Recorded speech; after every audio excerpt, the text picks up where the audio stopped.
गर्मी में रोज देवरानी के टिफिन में रात, जेठानी के टिफिन में ताजा खाना। सुबह के 4 बज गए हैं। अब जल्दी से उठकर नहा लेती हूँ। घर के काम भी तो करने हैं और सबकी पसंद का अलग अलग नाश्ता भी बनाना है। ये सोचकर सेजल बिस्तर से उठकर खड़ी होती है और बाहर की ताजी हवा लेकर नहा धोकर किचन में पहुंचती है। पहले रसोई में पोछा लगा लेती हूँ क्योंकि माँ कहती थी कि बासी रसोई में काम नहीं करते। ये सोचकर सेजल पोछा लगाने लगती है और किचन में खड़खड़ाने की आवाजें सुनकर कविता आधी नींद में किचन में आती है। अरे ये क्या बहू, तू आज भी इतनी सुबह उठ गई? कभी तो आराम किया कर। और फिर कल रात को तू सोई भी कितनी देर से थी? तो क्या हो गया मम्मी जी अगर मैं 2 घंटे कम ही सोऊं? वैसे भी सोने से ज्यादा घर के काम जरूरी हैं। लेकिन फिर भी बहू, अगर नींद पूरी नहीं होगी तो सेहत पर असर पड़ेगा। इतनी सुबह उठने की क्या जरूरत थी? आराम से उठती। नहीं मम्मी जी, मैं देर से उठती तो देवर जी की डाइट का खाना, पापा जी का बिना प्याज लहसुन वाला खाना और बाकी सबका फेवरेट खाना कैसे बनाती? बहू, कभी अपने बारे में भी सोच लिया कर। सच में तू सिर्फ लोगों के लिए खाना ही नहीं बनाती, उनकी पसंद नापसंद का भी हमेशा ध्यान रखती है। इतना कहकर कविता वहां से चली जाती है और सेजल हल्की मुस्कान के साथ सभी के लिए उनकी पसंद का खाना बनाना शुरू कर देती है। सबके लिए उनका पसंदीदा टिफिन बनाना है, जल्दी जल्दी काम करना पड़ेगा। सेजल जल्दी जल्दी अपने हाथ चलाती है और घर के सभी लोगों को टाइम से नाश्ता करवाती है।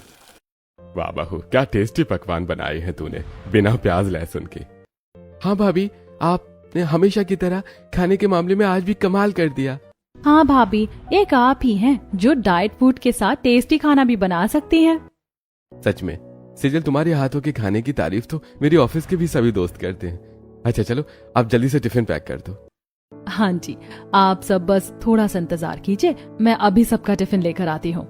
सेजल किचन में जाती है और सबके नाम लिखे हुए अलग अलग टिफिन लेकर आती है और सभी अपना अपना टिफिन लेते हैं। अरे अरे देवर जी रुकिए, ये नहीं है आपका टिफिन। देखिए इस पर आपका नाम लिखा है, ये वाला है आपका। बहू, सच में तूने टिफिन पर नाम लिखने का काम करके बहुत अच्छा किया, वरना इसका टिफिन वो लेकर चला जाता। अरे तो भाभी किसकी है, अच्छा काम तो करेंगी ही। हंसी मजाक करते हैं सभी और अपना अपना टिफिन लेकर अपने अपने काम पर चले जाते हैं। और फिर दोपहर को, चलो अब सब अपना अपना टिफिन खोलो, लंच टाइम हो गया है। अरे सबसे पहले तो सौरभ और रोहन का टिफिन ही खुलेगा। आखिरकार उनके टिफिन का खाना सबसे ज्यादा ताजा और टेस्टी होता है, ऊपर से हर दिन अलग अलग। आकाश की बात सुनकर सबसे पहले सौरभ और रोहन अपना टिफिन खोलकर सामने रखते हैं। टिफिन खुलते ही पूरे ऑफिस में खाने की खुशबू और ताजगी फैल जाती है और सभी खाना टेस्ट करते हैं। आहा, इसे कहते हैं ना असली खाने का स्वाद। सच में सौरभ, क्या खाना बनाती है तेरी पत्नी यार, भगवान ऐसी पत्नी सबको दे। हाँ, एक हमारी पत्नियां हैं, रोज सुबह सुबह न जाने क्या अतरंगी खाना बनाकर खिलाती हैं। कभी कभी तो कैंटीन से भी लेकर खाना पड़ता है, लेकिन तेरी पत्नी तो हमेशा तुझे टिफिन देती है। अरे सिर्फ टिफिन ही नहीं देती, हर दिन कुछ यूनिक और हेल्दी साथ ही टेस्टी खाना भी देती है। हाँ, तो तेरी भाभी है, इतना टेस्टी खाना तो बनाएगी ही। अब तुम लोग भी अपना अपना टिफिन खोलो या हमारे ही खाओगे। ऑफिस में भी सभी सेजल के हाथों के खाने और टिफिन की बहुत तारीफ करते हैं और साथ में लंच करते हैं। इसी तरह दिन बीतता है और फिर रात को। पता है, सब तुम्हारी वजह से ऑफिस के लोग मेरी कितनी तारीफ करते हैं। इतना टेस्टी खाना बनाती हो तुम कि सब तुम्हारे खाने के दीवाने हैं, और इन सब के बावजूद ना तुम्हारी कोई ख्वाहिश होती है और ना ही नखरे। क्या सच में? फिर तो बचपन से माँ की सिखाई सीख का कमाल हो रहा है। हाँ वो तो है, लेकिन सासू माँ की सीख के साथ तुम्हारे इन मुलायम हाथों का भी कमाल है, समझी मेरी प्यारी पत्नी। सौरभ की बात सुनकर सेजल हल्का मुस्कुराती है। इसी तरह दिन बीतते हैं। सेजल हमेशा सबका ध्यान रखती थी, टिफिन से लेकर खाने तक, कपड़ों से लेकर नहाने तक, लेकिन उसके बावजूद न कोई कंप्लेन न कोई ख्वाहिश, बस हल्की मुस्कान के साथ घर का काम करती थी। इसी तरह एक दिन, भाभी आज गर्मी बहुत ज्यादा है, आप हमारे साथ बैठकर ही खाना खा लीजिए। अगर खाना ठंडा हो गया तो गैस पर फिर से गर्म करना पड़ेगा। हाँ बहू, वैसे तो तू कभी हमारे साथ नहीं खाती, पर आज खा ले। सभी की बातें सुनकर सेजल सभी के साथ खाने बैठती है और तभी, मम्मी जी, पापा जी, मुझे आप सबसे कुछ बात करनी है। हाँ बेटा बोल, क्या बात करनी है? माँ, वो दरअसल मुझे एक लड़की पसंद है, वो मेरे ऑफिस में ही जॉब करती है। रितिका नाम है, थोड़ी मॉडर्न है लेकिन दिल की बहुत अच्छी है। अच्छा भैया, तो अब पता चला दिन रात फोन पर कौन सा ऑफिस का काम होता था। चलिए, मतलब अब हमारी दूसरी भाभी भी घर आ जाएंगी जल्द से जल्द। कोई भाभी नहीं आने वाली है इस घर में। तुम लोग अपनी बकवास और ये हंसी मजाक बंद करो। सही कह रही है कविता, जरा सोचा भी है, ऐसे किसी भी मॉडर्न लड़की को घर की बहू बनाना कितना मुश्किल है। अरे हमारा जॉइंट परिवार है, अगर जरा सी भी ऊंच नीच हुई तो कहीं घर न टूट जाए। हाँ, और इसीलिए घर में बहू तो हमारे पसंद की ही आएगी। लेकिन माँ, मैं उससे बहुत प्यार करता हूँ, वो बहुत अच्छी है, आप लोग एक बार मिलकर तो देखिए। अगर इतनी ही अच्छी है तो बताओ, बड़ी बहू की तरह घर संभाल पाएगी? काम करने के साथ रिश्तों को भी जोड़ कर रख पाएगी? बोलना, क्यों चुप हो गया? कविता की बात सुनकर सभी चुप हो जाते हैं और अपना अपना खाना छोड़कर वहां से चले जाते हैं। वहीं रोहन भी परेशान होकर अपने कमरे में जाता है। इतना सोच समझ कर मैंने मम्मी पापा को फाइनली ये बात बताई और माँ ने तो सीधा मना ही कर दिया। अब मेरे और रितिका के प्यार का क्या होगा? रोहन परेशान बैठा ये सोच रहा होता है कि तभी कमरे में सेजल आती है। अरे भाभी आप? हाँ देवर जी, देखिए मैं आपकी परेशानी समझ सकती हूँ, लेकिन आप परेशान मत होइए। मैं हूं ना, आप जिससे प्यार करते हैं आपकी शादी उसी से ही होगी। भाभी, मैं उससे बहुत प्यार करता हूँ और मैं उसके बिना नहीं रह सकता। आप कुछ भी कीजिए, लेकिन घर वालों को समझाइए ना, रितिका सच में बहुत अच्छी है। हाँ हाँ देवर जी, आप परेशान मत होइए। अगर आपने लड़की पसंद की है तो जरूर कुछ सोच समझ कर ही की होगी। कोई तो खूबियां होंगी उसके अंदर। देखिए अभी आप सो जाइए, मैं कल सुबह घर वालों से बात करूंगी। इतना कहकर सेजल कमरे से चली जाती है और रोहन चिंता में पूरी रात काट देता है। और फिर अगले दिन कमरे में सेजल जब अपनी सास के पैर दबा रही होती है। मम्मी जी, मुझे आपसे कुछ बात करनी थी। बहू, अब तू अपने देवर की तरफदारी मत करना। लेकिन मम्मी जी, आप बात को समझने की कोशिश तो कीजिए। अगर हम देवर जी की शादी कहीं और करवा भी देते हैं तो उससे हमें क्या मिलेगा, जब देवर जी ही खुश नहीं रहेंगे तो? अच्छा बहू, तो क्या सिर्फ रोहन की खुशी के लिए इस घर के रिश्तों को दांव पर लगाना सही रहेगा? मैंने सोचा था कि छोटी बहू भी तेरे जैसी लाऊंगी अपने पसंद से, लेकिन क्या वो मॉडर्न लड़की घर संभाल पाएगी? हाँ मम्मी जी, क्यों नहीं। अगर देवर जी कह रहे हैं तो जरूर वो घर संभाल लेगी, और हमें देवर जी पर भी तो विश्वास करना चाहिए ना। आखिरकार शादी भी तो उन्हें ही करनी है। मैं रोहन से बात कर लूंगी आज शाम को, चिंता मत कर। उसकी शादी किससे होगी ये फैसला मैं ही लूंगी। कविता की बात सुनकर सेजल चुप हो जाती है और घर के कामों में लग जाती है। इसी तरह फिर शाम को सोफे पर, रोहन सुन, हमें तुझसे कुछ बात करनी है। देख, तू जिस भी लड़की से प्यार करता है उसे भूल जा। मैं तेरी शादी अपनी मर्जी से ही करवाऊंगी, जो घर को संभाल पाए। आजकल की लड़कियां घर संभालती नहीं, तोड़ती हैं। देखिए माँ, आप मुझे चाहे कुछ भी कह लीजिए, लेकिन अगर मैं शादी करूंगा तो सिर्फ और सिर्फ रितिका से ही करूंगा, वरना मैं शादी नहीं करूंगा। इतना कहकर रोहन गुस्से से अपने कमरे में चला जाता है। ये भगवान, इसकी जिद करने की आदत अभी तक नहीं गई, बचपन से ही ऐसा है।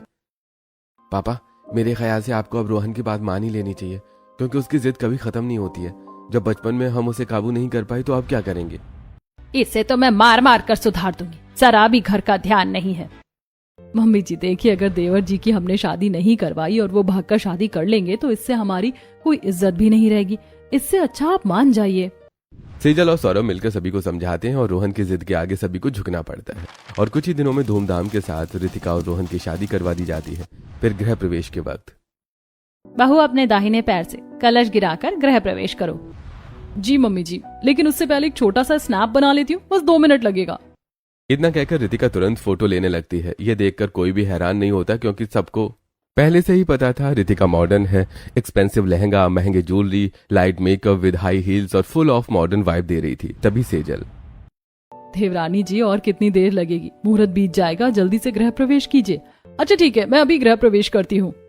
इतना कहकर रितिका अपने दाहिने पैर से कलश गिराकर गृह प्रवेश करती है। नैना और सेजल के साथ बाकी सब रितिका के ऊपर फूलों की बारिश करते हैं और धूमधाम से रितिका का गृह प्रवेश करवाया जाता है। ओह माय गॉड, मुझे तो विश्वास नहीं हो रहा, इतनी अच्छी तरह से आप लोगों ने मेरा गृह प्रवेश किया है। मैंने तो कभी सोचा भी नहीं था। भाभी, आप नई नवेली दुल्हन है, आपका गृह प्रवेश तो शानदार होना ही था। चलो अब बाकी बातें कल करना।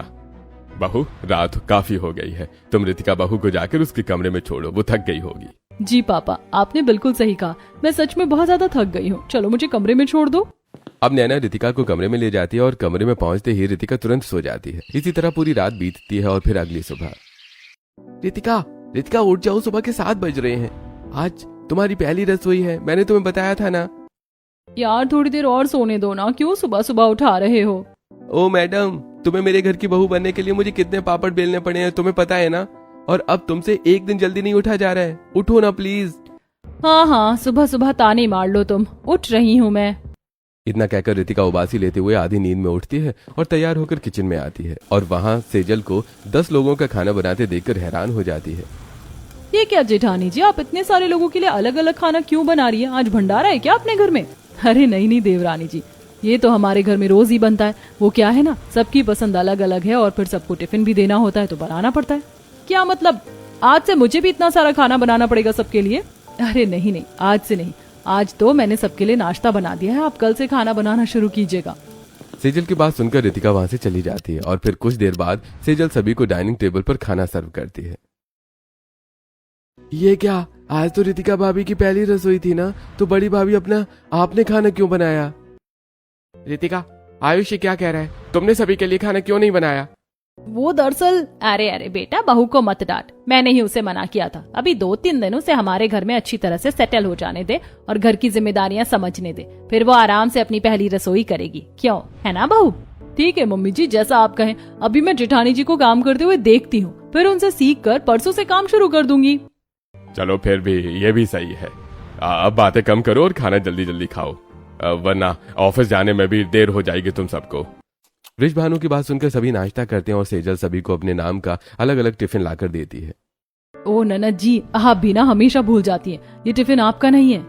जेठानी जी, टिफिन तो टिफिन होता है ना, इसमें ननद जी की अलग और बड़े भैया का अलग, ये कैसे हो सकता है? वो दरअसल बड़ी भाभी ने सबके टिफिन पर नाम लिख रखा है और सबकी पसंद का अलग अलग खाना देती है हर टिफिन में, इस वजह से। क्या मतलब कि सबके लिए अलग अलग खाना बनाना पड़ेगा नाश्ते में, हर टिफिन में अलग खाना? हे भगवान। रितिका पूरे दिन सेजल के साथ रहती है, वहीं सेजल हमेशा की तरह अपने कामों में लगी रहती है। फिर दोपहर को, बाहू तू मसाला पीस ले, मुझे एक थैला दे दे, मैं जाकर बाजार से सब्जी ले आती हूँ। अरे नहीं नहीं मम्मी जी, इसकी कोई जरूरत नहीं है, मैं अभी मसाला पीस कर जाकर बाजार से सब्जी ले आऊंगी, धूप में आप क्यों परेशान होंगी? अरे बहू, अगर तू भी जाएगी तो धूप तो तुझे भी लगेगी। चल अब थैला दे, मैं बाहर जा रही हूँ सब्जी लेने, और फिर कल से तो रितिका को भी तेरी मदद करवाएगी। क्यों, है ना बहू? जी मम्मी जी। चलो फिर मैं चलती हूँ सब्जी लेने, बहू थैला दे दो मुझे। कविता की बातें सुनकर सेजल कविता का थैला देती है और फिर कविता बाजार सब्जी लेने चली जाती है, जहाँ उसे कुछ पड़ोस की औरतें मिलती हैं। अरे ओ कविता बहन, कहाँ जा रही हो? कुछ नहीं, बस सब्जी लेने जा रही थी। अरे आज आप ये थैला लेकर कैसे निकल गई घर से सब्जी लेने? आप लोगों को तो पता ही है, मेरी बहू दिन भर घर का काम करती है, घर संभालती है, वो तो मुझे सब्जी लेने भी नहीं आने दे रही थी। पर फिर मैंने सोचा रोहन की शादी की वजह से पहले ही बेचारी को बहुत काम का प्रेशर पड़ा है, तो मैं थोड़ी मदद करवा देती हूँ। हाँ जी, ये तो है, आपकी बहू बड़ा काम करती है और घर भी स्वर्ग जैसा बना रखा है। सोच में आप जैसी बहू भगवान और किसी को दे, अगले जन्म में जरूर कोई अच्छा काम किया होगा, उसी का फल है आपकी बड़ी बहू। वैसे छोटी बहू कहाँ है, उसे भेज देती सब्जी लाने। कल ही तो बेचारी शादी करके आई है, 2-3 दिन अच्छी तरह से घर में एक बार सेटल हो जाने दो, फिर तो जिम्मेदारियां संभाल ही लेगी। हाँ वैसे ये भी ठीक है, लेकिन थोड़ा संभल कर, लव मैरिज करके आई है। आजकल की लव मैरिज वाली देवरानियां बड़ी शातिर होती है। हाँ, अंदर से तो होती कुछ और है और दिखाती कुछ और है। सभी की बातों पर कविता ध्यान नहीं देती और चुपचाप सब्जी लेने चली जाती है। वहीं घर पर, भाभी सुनिए ना, मेरे लिए एक ब्लैक कॉफी बना दीजिए ना प्लीज। आयुष की बात किचन में चाय बना रही सेजल सुनती है।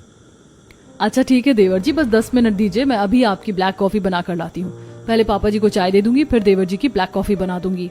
ये सोचकर सेजल जल्दी से चाय बनाती है और झूले पर बैठकर न्यूज़पेपर पढ़ रहे अपने ससुर के पास जाती है। ये लीजिए पापा जी, आपकी बिना चीनी वाली कड़क चाय। हाँ हाँ बहू, यही रख दे। वैसे आजकल की बहुएं सास ससुर को घर से लात मार कर बाहर निकाल देती हैं, और एक मेरी बहू है, भगवान करे तुझे किसी की नजर न लगे। इसी तरह पूरे दिन सेजल कभी किसी के लिए चाय बनाती तो कभी किसी के लिए डाइट फूड, किसी के कपड़े धोती तो कभी किचन के बर्तन, और वहीं सेजल को यह सब करते देखकर रितिका अपना सिर पकड़ लेती है। हे भगवान, परसों से मुझे काम करना है, इतना काम तो मुझसे अगले जन्म में भी नहीं हो पाएगा। ये जेठानी जी भी ना सबके स्ट्रक्चर हाई कर रखे हैं बिना मतलब के। ये सोचकर रितिका सो जाती है और फिर इसी तरह 2 दिन बीतते हैं और फिर एक दिन रात को। बाहू सुन, जरा मेरे कमरे की सफाई कर देना, कमरा बहुत गंदा हो गया है। मम्मी जी खाना बनाकर कर देती हूँ। नहीं नहीं, आज खाना रितिका बहू बना लेगी और कल से सुबह का नाश्ता, रात का खाना रितिका बहू देखेगी। घर की साफ सफाई और दोपहर का खाना सेजल बहू तू देख लेना। ठीक है मम्मी जी। इतना कहकर कविता अपने कमरे में चली जाती है और वहीं रितिका खाना बनाना शुरू करती है। मुझे अच्छा खाना बनाना तो नहीं आता, लेकिन यूट्यूब से देखकर कोशिश तो कर सकती हूँ, एटलीस्ट रोहन जी के लिए। ये सोचकर रितिका यूट्यूब से देखकर सभी के लिए सभी के पसंद के अलग अलग पकवान बनाने लगती है। अभी तक तो सिर्फ 2 सब्जियां बनी हैं, अभी फुलके और ना जाने क्या क्या बनाना बचा है, और आज से हर सुबह सुबह का नाश्ता और रात का खाना मुझे ही देखना है। आइडिया। अचानक रितिका के दिमाग में एक जबरदस्त आइडिया आता है और रितिका बहुत ज्यादा क्वांटिटी में खाना बनाती है और फिर आधा खाना फ्रिज में रखती है और आधा खाना डाइनिंग टेबल पर सर्व करके सभी को खिलाती है। अरे वाह बहू, खाना तो बहुत टेस्टी बना है और सबसे बड़ी बात यह है कि तूने सबकी पसंद का ध्यान रखा है। हाँ बहू, भले बड़ी बहू जैसा टेस्ट नहीं, लेकिन तूने कोशिश और मेहनत की है। हाँ भाभी, आपने पहली बार खाना बनाया है, वो भी इतना टेस्टी, वरना ये नैना तो अपने ससुराल जाकर पूरा किचन ही उड़ा देगी। सभी हंसी मजाक करते हुए खाना खाते हैं और अपने अपने कमरे में जाकर सो जाते हैं। और फिर अगली सुबह, ओहो रितिका, रोज रोज मुझे तुम्हें उठाना पड़ता है, तुम भूल गई क्या? आज से नाश्ते की जिम्मेदारी तुम्हारी है। तुम परेशान मत हो, मैं सब संभाल लूंगी। इतना कहकर रितिका दोबारा सो जाती है और फिर सुबह 8 बजे उठकर नहा धोकर किचन में पहुंचती है। ये लोग सोच भी नहीं सकते कि इन्हें जेठानी जी की तरह रोज ताजा खाना टिफिन नहीं बल्कि रात का बासी टिफिन मिलने वाला है। इतना कहकर रितिका फ्रिज में रखे बासी खाने को निकालती है और उसमें ही घी का छौंका लगाती है, जिसकी खुशबू पूरे घर में फैल जाती है। सच में भगवान आपकी कृपा से मेरी बड़ी बहू और छोटी बहू दोनों लाखों में एक है। मैं बेकार का गुस्सा कर रही थी, लेकिन मॉडर्न होने के बावजूद रितिका बहू हमारे घर की जिम्मेदारियां बखूबी संभाल रही है। अच्छा हुआ मैंने सेजल की बात सुनकर शादी करवाई थी। वहीं ऑफिस के लिए तैयार हो रहा रोहन। अरे अभी कुछ ही देर पहले तो रितिका उठी थी, इतनी जल्दी उसने खाना बनाकर छौंका भी लगा दिया। वाह, पहले तो रितिका खुद के लिए मैगी भी नहीं बनाती थी और अब सबके लिए सुबह शाम खाना भी बना रही है। रोहन ये सोचते सोचते तैयार होता है और कुछ ही देर में पूरा परिवार डाइनिंग टेबल पर इकट्ठा होता है। वहीं रितिका और सेजल मिलकर सभी को खाना खिलाती है। हे भगवान, बस किसी को शक न हो जाए, वरना मैं बहुत तगड़ा फंसूंगी। बहू ये क्या है, तूने हमें पागल समझ रखा है क्या? बहू, तेरी हिम्मत कैसे हुई हमसे झूठ कहने की? हे भगवान, लगता ही नहीं पता चल गया कि मैंने रात का बासी खाना गर्म करके दिया है। वो दरअसल अरे अरे बहू, डर क्यों नहीं है? हम तो बस ये कहना चाह रहे थे कि तूने हमें पागल समझा है क्या, जो हमसे झूठ बोल रही थी कि तुझे खाना बनाना नहीं आता है। हाँ वही तो, अगर तुझे खाना बनाने नहीं आता तो इतनी जल्दी तू सभी के लिए सुबह सुबह इतना टेस्टी खाना कैसे बनाती? हाँ भाभी, बड़ी भाभी जैसा स्वाद तो नहीं है, लेकिन फिर भी खाना बहुत टेस्टी बना है। ओह अच्छा, आप लोग तारीफ कर रहे थे, मैं भी बिना मतलब का घबरा गई। वैसे आप लोग खाना खाइए, मैं टिफिन लेकर आती हूँ। इतना कहकर रितिका किचन में जाती है और रात का बासी खाना ही पैक करके सभी को टिफिन में दे देती है और इस बारे में किसी को पता तक नहीं चलता है। लो, सब ऑफिस चले गए और किसी को ये पता भी नहीं चला कि खाना तो बासी था। मतलब ये ट्रिक बहुत अच्छी है, अब से मैं ऐसा ही करूंगी। ये फैसला लेने के बाद हर दिन रितिका ठीक ऐसा ही करती, रात के बासी खाने को ही पैक करके टिफिन में दे दिया करती। इसी तरह एक रात, अरे बहू, तो इतना सारा खाना क्यों बना रही है रात को? अगली सुबह बहुत सारा खाना बच जाएगा। अरे मम्मी जी, आप यहाँ कब आई? कुछ नहीं, बस अभी अभी। तू ये बता, इतना सारा खाना क्यों बना रही है? जल्दी कोई बहाना बनाना पड़ेगा, वरना अगर इन्हें शक हो गया तो गड़बड़ हो जाएगी। वो दरअसल गली में कुछ बच्चे भूखे थे, मैंने उन्हें देखा तो सोचा थोड़ा ज्यादा खाना बनाकर उन्हें भी दे दूंगी। हाँ बहू, ये तो बहुत अच्छा सोचा तूने। चल ठीक है, तो खाना बना ले, मैं चलती हूँ। इतना कहकर कविता चली जाती है। इसी तरह से रितिका सभी को झूठ बोलकर, सभी की नजरों से बचकर हर दिन लोगों को बासी खाना टिफिन में खिलाने लगती है। लेकिन धीरे धीरे मुसीबतों की शुरुआत हो जाती है। अरे चल भाई खोल, आज क्या लाया है टिफिन में? अरे आज मेरी पत्नी ने नहीं, बल्कि मेरे भाई की पत्नी ने खाना बनाया, पता नहीं क्या है, रुक खोल कर देखता हूँ। इतना कहकर सौरभ और रोहन जैसे ही अपना टिफिन खोलते हैं, खाने की बदबू पूरे ऑफिस में फैल जाती है। अरे ये क्या भाई, तुम लोगों की टिफिन की टेस्टी खुशबू आज बदबू में कैसे बदल गई? अरे हाँ, ऊपर से खाना भी खराब हो गया है, लेकिन कैसे? अरे छोड़ो छोड़ो, गर्मी की वजह से खराब हो गया होगा, हम आज कैंटीन में खा लेते हैं। इसी तरह बासी टिफिन देने की वजह से ऑफिस में टिफिन खोलने तक टिफिन का खाना खराब हो जाया करता था। इसी तरह एक दिन, अरे ये क्या नैना, तेरे टिफिन का खाना तो खट्टा लग रहा है। अरे हाँ, कल भी खाना खराब हो गया था और आज भी। रुक, मैं भाभी को फोन करके पूछती हूँ। इतना कहकर नैना तुरंत अपनी भाभी रितिका को फोन लगाती है। देखिए ना भाभी, कल खाने से बदबू आ रही थी और आज खाना खट्टा हो गया। रोज रोज ऐसा क्यों हो रहा है? अब मैं कैसे बताऊं, ये सब बासी खाने की वजह से हो रहा है, कहीं शक ना हो जाए। वो शायद गरम गरम खाना तुरंत टिफिन में बंद करने की वजह से है और ज्यादा गर्मी पड़ने की वजह से खराब हो जाता होगा। अच्छा ऐसा है क्या? ठीक है, फिर मैं आज भी कैंटीन से खाना खा लेती हूँ। इतना कहकर नैना फोन रख देती है और अब इस तरह धीरे धीरे टिफिन की समस्या बढ़ने लगती है। और फिर एक दिन संडे को पूरा परिवार कमरे में बैठकर बातें कर रहा था। अरे आजकल गर्मी इतनी पड़ रही है कि रोज रोज टिफिन का खाना खराब हो जाता है। हाँ, मेरी टिफिन का खाना भी हर रोज खराब हो जाता है और गंदी बदबू भी आती है। पहले तो ऐसा नहीं होता था। हाँ, ऐसा तो तब से ही हो रहा है, जब से शायद रितिका खाना बनाती है। क्योंकि भाभी के हाथों के टिफिन की तो सब तारीफ ही करते थे। अरे तो इसमें मेरी क्या गलती है? तब गर्मी कम थी और अब का टेम्परेचर 50 डिग्री चला गया। खाना तो खराब होगा ही गर्मी में। हाँ बहू सही कह रही है। खैर छोड़ो, जो भी हो, अब गर्मी पर किसका कंट्रोल है। इस तरह रितिका खुद बचने के लिए और अपनी सच्चाई छुपाने के लिए सारा इल्जाम गर्मी पर डाल देती है और खाने में से बदबू ना आए इसलिए खाने की खुशबू वाला स्प्रे ऑर्डर करती है। मैम ये लीजिए आपका ऑर्डर। नहीं भैया, हमने कुछ ऑर्डर नहीं किया, शायद आप गलत एड्रेस पर आ गए हैं। नहीं मैम, यही एड्रेस दिया हुआ है और मैंने अभी फोन पर भी बात की है। यही का ऑर्डर है, शायद खाने में डालने वाला स्प्रे है। खाने में डालने वाला स्प्रे? क्या मतलब है आपका? जब रेस्टोरेंट में खाना खराब हो जाता है तो।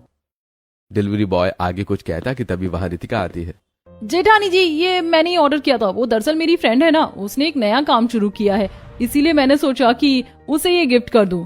अच्छा देवरानी जी, तभी तो मैं सोचूं, हमारे घर पर तो रोज ताजा खाना बनता है और खाने की खुशबू भी इतनी अच्छी होती है, फिर स्प्रे की क्या जरूरत है। हाँ, अच्छा वैसे आप जाइए, मैं पेमेंट करके ऑर्डर लेकर आती हूँ। रितिका की बात सुनकर सेजल वहां से चली जाती है और रितिका पार्सल लेकर चुपके से अपने कमरे में जाती है। आज से खाने में बदबू आना भी बंद हो जाएगा। अब खाना चाहे 2 दिन पुराना हो, लेकिन स्प्रे की मदद से मैं उसे नया बना सकती हूँ और घर के काम से भी बच सकती हूँ। ये सोचकर रितिका अगले दिन से टिफिन पैक करते वक्त खाने में खाने की खुशबू वाला स्प्रे डालना शुरू कर देती है, जिससे खाना खराब होने के बावजूद पता नहीं चलता। लेकिन तभी कभी कभी खट्टा टेस्ट आता है तब। पता नहीं आज टिफिन का खाना खट्टा क्यों लग रहा था। खुशबू तो बहुत टेस्टी थी पर खाने का टेस्ट थोड़ा अजीब था। वो दरअसल मैंने खाने में टमाटर डाला था ना, तो टमाटर ज्यादा होने पर भी खाना खट्टा लगता है। हाँ, मैंने भी यही सोचकर खा लिया। तभी वहां नैना आती है। भाभी, आज मेरा पेट बहुत दर्द कर रहा है, रहा नहीं जा रहा। क्या हुआ नैना, आप ठीक तो हैं?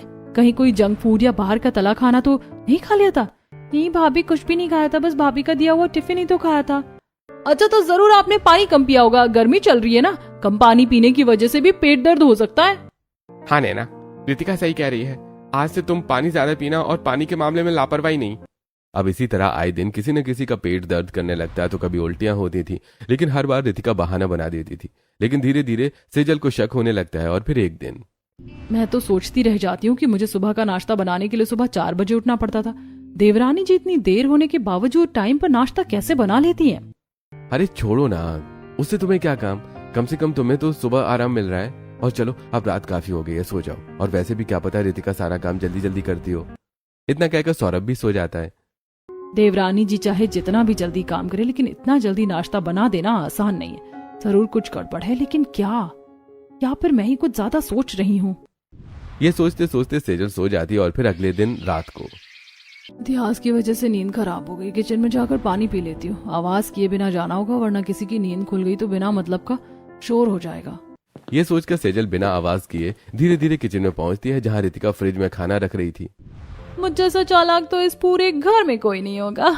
रोज सभी को बासी टिफिन बना कर देती हूँ, लेकिन किसी को भी शक नहीं होता। इसे कहते हैं असली दिमाग।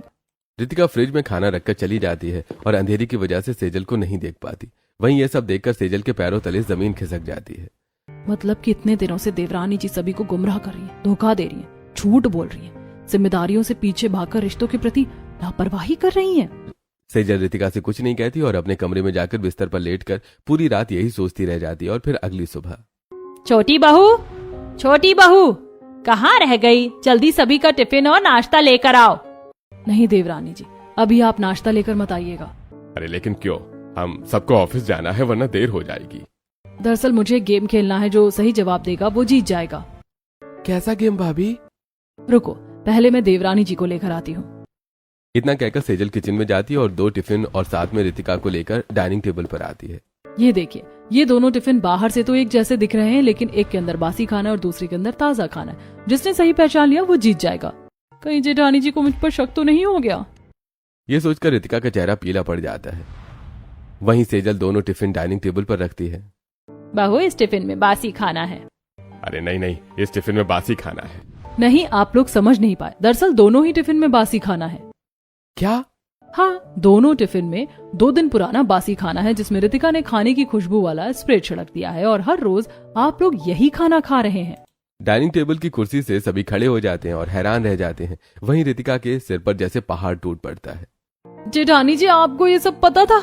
और अगर हाँ तो आपने सभी को बताया क्यों नहीं? क्योंकि मैं चाहती थी कि आप रिश्तों का महत्व समझे और अपनी लापरवाही का नुकसान खुद समझे, ना कि जबरदस्ती खाना बनाने पर मजबूर हो। सेजल की बात सुनते ही रितिका एक गहरी सोच में डूब जाती है और उसकी आंखों से आंसू आने लगते हैं। जेठानी जी मुझे माफ कर दीजिए, मैं अपनी काम चोरी की वजह से परिवार के सदस्यों की हेल्थ के साथ खिलवाड़ कर रही थी, मुझे माफ कर दीजिए। आखिरकार ये सब हो क्या रहा है? रितिका बहू, क्या सच में तुम हमें जानबूझकर खराब टिफिन खिला रही थी? ताजा नहीं बल्कि बासी। रितिका, तुम्हारी हिम्मत कैसे हुई मेरे परिवार वालों के साथ ऐसा करने की? तुमने झूठ बोला, ये गलत है। तुमने मेरे परिवार वालों की हेल्थ के साथ खिलवाड़ किया है, मैं तुम्हें छोड़ूंगा नहीं। रोहन गुस्से में रितिका पर हाथ उठाने लगता है, तभी सेजल बीच में आकर उसका हाथ पकड़ लेती है। नहीं देवर जी, क्या हमने आपको ये संस्कार दिए हैं कि आप एक औरत पर हाथ उठाएं? लेकिन भाभी। देखिए देवर जी, आपका गुस्सा जायज है, लेकिन गलती तो इंसान से ही होती है ना? और गलती को मान लेना सबसे बड़ा प्रायश्चित होता है। बहू, गलती की माफी मिलती है, सजा की नहीं। रितिका बहू ने हम सबकी सेहत के साथ खिलवाड़ किया है, ना कि सिर्फ झूठ बोला है। मम्मी जी, मुझे बचपन से काम करने की आदत नहीं थी। मैं किसी भी कीमत पर रोहन जी को खोना नहीं चाहती थी, इसीलिए मैंने ये सब कुछ किया। मुझे लगा आप लोग नहीं समझेंगे, मुझे माफ कर दीजिए। मुझे मेरी गलती का एहसास हो गया है। रितिका के आंसू और चेहरे पर प्रायश्चित देखकर सभी उसे माफ कर देते हैं और उसके बाद रितिका सेजल के साथ मिलकर घर की सारी जिम्मेदारियां उठाने लगती है और हर एक चीज सीखती है, जिसकी वजह से धीरे धीरे किचन में खाने की वही ताजी खुशबू लौट आती है। और फिर एक दिन, ये लीजिए मम्मी जी, पापा जी प्रसाद। सच कहूँ बहू, तो अब तुझे इस तरह देखकर ऐसा लगता है कि घर में दूसरी बड़ी बहू आ गई है। सच में, भले शुरुआत में रितिका बहू ने जितनी भी गलतियां की हो, लेकिन अब तूने अपनी मेहनत से उन सब का कलंक अपने सिर से मिटा दिया है। ये सब जेठानी जी की वजह से ही हो पाया। भगवान करे ऐसी जेठानी और ऐसा परिवार सबको मिले। इतना कहकर मॉडर्न देवरानी रितिका अपनी जेठानी सेजल के गले लग जाती है और दोबारा परिवार में खुशियों और टिफिन की ताजगी लौट आती है।